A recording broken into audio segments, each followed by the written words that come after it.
Tidak ada pohon yang bisa mencapai surga kecuali akarnya menyentuh neraka.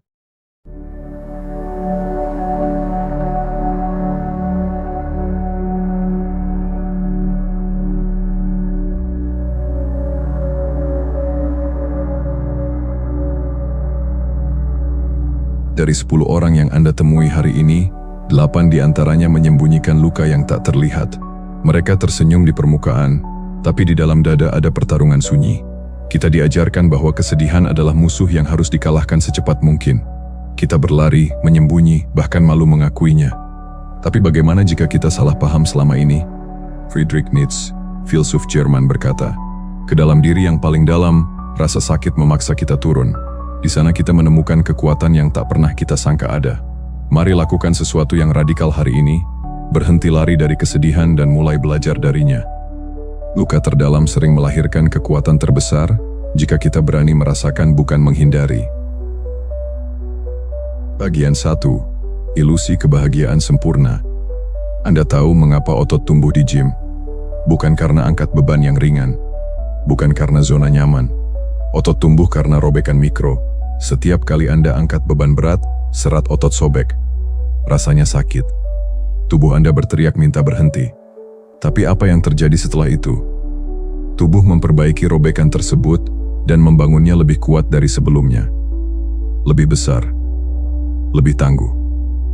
Tanpa robekan tidak ada pertumbuhan. Tanpa rasa sakit, tidak ada progres. Atlet profesional tahu ini. No pain, no gain, bukan slogan kosong. Itu adalah hukum alam pertumbuhan. Sekarang bayangkan seorang atlet yang berkata, "Saya tidak mau merasakan sakit.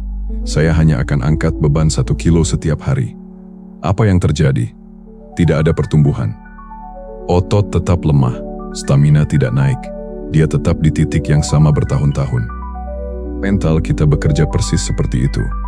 Industri modern menjual ilusi bahwa hidup harus nyaman terus, bahagia terus, tanpa kesulitan emosional. Tapi mereka lupa satu hal, kekuatan mental tumbuh dari kesulitan yang kita hadapi. Carl Jung, psikolog dan filsuf Swiss, memperingatkan, tidak ada pohon yang bisa mencapai surga kecuali akarnya menyentuh neraka. Kesedihan bukan tanda Anda rusak. Kesedihan adalah tanda Anda masih bisa merasakan, masih bisa peduli, masih sepenuhnya hidup. Penelitian psikologi modern mengkonfirmasi ini. Orang-orang paling tangguh bukan mereka yang tidak pernah sedih, tetapi mereka yang belajar menari dengan kesedihannya. Mereka tidak menghindari rasa sakit. Mereka mengintegrasikannya. Seperti atlet yang menghadapi rasa sakit, mereka tahu setiap air mata adalah investasi untuk jiwa yang lebih kuat. Jika konten ini mulai membuka perspektif baru untuk Anda, tekan tombol subscribe. Masih banyak yang akan kita gali lebih dalam. Bagian 2. Kesedihan sebagai kompas internal. Ingat saat pertama kali Anda menyentuh kompor panas waktu kecil. Refleks Anda langsung menarik tangan. Rasa sakit yang menyengat terasa mengerikan. Tapi coba pikirkan, apa yang terjadi jika tubuh Anda tidak merasakan sakit? Anda akan terus menyentuh kompor itu. Kulit mulai melepuh, daging mulai terbakar. Dan karena tidak ada sinyal peringatan, Anda bahkan tidak tahu sedang dalam bahaya. Rasa sakit bukan musuh. Dia adalah alarm darurat yang menyelamatkan hidup Anda. Kesedihan bekerja persis seperti itu. Dia adalah sistem navigasi emosional yang berteriak, "Hei, ada yang tidak beres di sini." Saat Anda kehilangan seseorang yang Anda cintai, kesedihan berteriak karena cinta itu nyata. Saat Anda gagal mencapai impian, kesedihan berteriak karena impian itu penting bagi Anda. Dia tidak datang untuk menghancurkan. Dia datang untuk menunjukkan apa yang benar-benar berarti dalam hidup Anda. Viktor Frankl, psikiater dan filsuf Austria, menulis, ketika kita tidak lagi mampu mengubah situasi, kita ditantang untuk mengubah diri kita sendiri.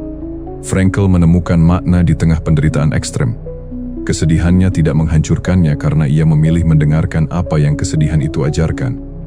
Setiap kali jantung Anda sakit, itu karena Anda pernah membuka diri untuk mencintai, untuk berharap, untuk hidup dengan penuh. Dan itu adalah keberanian tertinggi. Kesedihan tentang kehilangan hubungan menunjukkan nilai Anda terhadap koneksi. Kesedihan tentang kegagalan menunjukkan standar Anda terhadap pencapaian. Setiap kesedihan adalah peta harta karun menuju pemahaman diri yang lebih dalam. Bagian 3. Mengubah rasa sakit menjadi kekuatan. Teori tanpa praktik adalah filosofi kosong.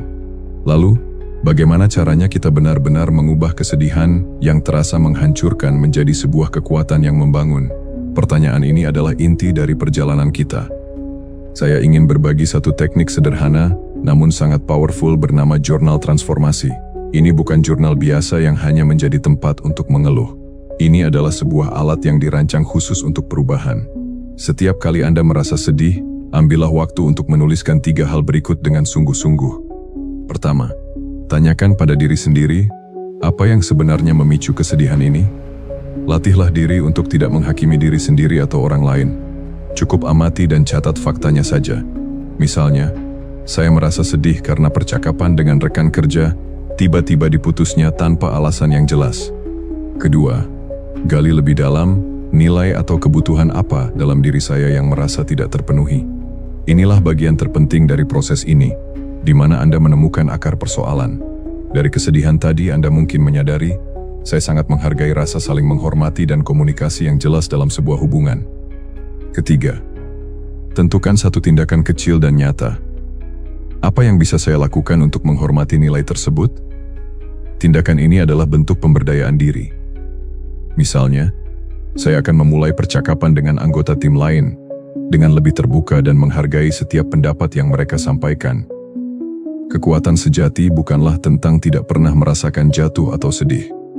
Kekuatan sejati adalah keputusan untuk bangkit dan melangkah lagi, bahkan ketika hati masih terasa berat dan langkah masih goyah. Seperti yang ditulis oleh Marcus Aurelius, seorang filsuf dan kaisar Romawi, kekuatanmu terletak atas pikiranmu, bukan pada peristiwa di luar. Sadari hal ini, maka engkau akan menemukan kekuatan. Filosofi ini bukan tentang mengendalikan dunia secara paksa, melainkan tentang menguasai respons kita terhadapnya. Dengan mendokumentasikan kesedihan melalui metode ini, Anda melakukan sebuah transformasi. Anda mengubah sebuah pengalaman yang awalnya terasa kacau dan menyakitkan menjadi data yang berharga yang bisa dianalisis dan dipelajari. Anda mengubah luka menjadi sebuah pelajaran hidup, dan pelajaran itu kemudian Anda tempa menjadi kekuatan yang kokoh. Inilah yang disebut sebagai alchemy emosional yang sejati. Jadi kembali ke pertanyaan di awal, bagaimana jika kesedihan sebenarnya guru terbaik kita? Sekarang Anda tahu jawabannya. Kesedihan bukan musuh yang harus dihancurkan, tetapi kompas yang menunjukkan jalan menuju keaslian diri kita. Mulai hari ini, buat perjanjian baru dengan kesedihan Anda. Jangan lari, jangan sembunyi. Duduk bersamanya seperti teman lama yang datang dengan pesan penting. Dengarkan apa yang ia katakan, dan gunakan kebijaksanaan itu untuk membangun versi diri yang lebih kuat, lebih bijaksana, lebih utuh. Jika video ini membuka perspektif baru, subscribe untuk konten filosofis yang mengubah cara Anda melihat kehidupan.